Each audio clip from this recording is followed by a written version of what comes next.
A gunshot, a scream, and a heartbeat, lives are changed forever. It's more common than you think. The FBI studied active shooter incidents in the United States between 2000 and 2013. On average, there were 6.4 shootings each year during the first 7 years of the study. That number nearly tripled to 16.4 shootings annually for the last 7 years of the study. And they happen everywhere, from factories and airports to every level of education. From churches and malls to law offices and interstates.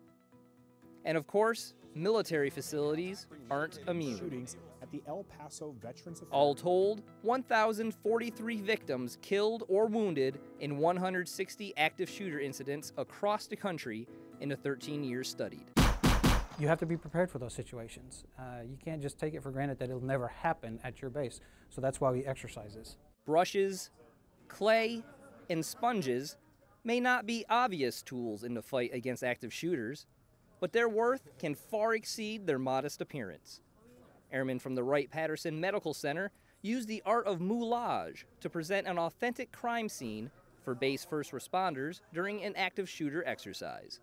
So if you come up on somebody and you find someone and you just pretend like there's something there, you're not going to feel like you're really there trying to take care of them. So when you come up on somebody and there's blood and there's lacerations and there's things sticking out, you know, you can actually get that real life feeling of how it would be if we were to have a natural disaster take place here.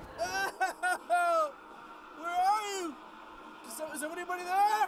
And when they have experience, because this looks very close to the real thing, so, you know, they'll have an idea. They won't freak out if they actually run into this on the street. Clearing an active shooter scene can take time.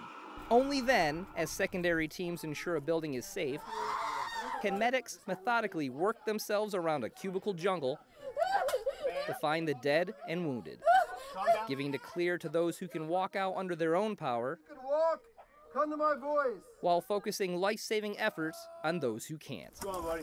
Oh, someone came in and shot me. Senior Airman Drew Wren is not only playing the part of a moulage victim for the first time during the exercise, he's also a member of the Wright-Patterson Security Force. Really, any preparation is good. It gives you some sort of foundation, so that way, if you do have to respond, at least you have some sort of background with it. You're not completely shocked. Through and through on right femur. Through and through right femur, exercise message. I mean, it's going to be scary, you know, if this does actually happen, I have to respond, but you just have to really be confident in what you're doing and know your job. I think if you have those two things, the confidence and then the job knowledge, I think you're going to be fine. It is important to keep the danger of active shooter attacks in perspective. With more than 100,000 accidental deaths happening in the U.S. every year, the chances of being involved in an active shooter attack are still very slim. But exercises like this may just tip the scales of survivability if the unthinkable becomes reality.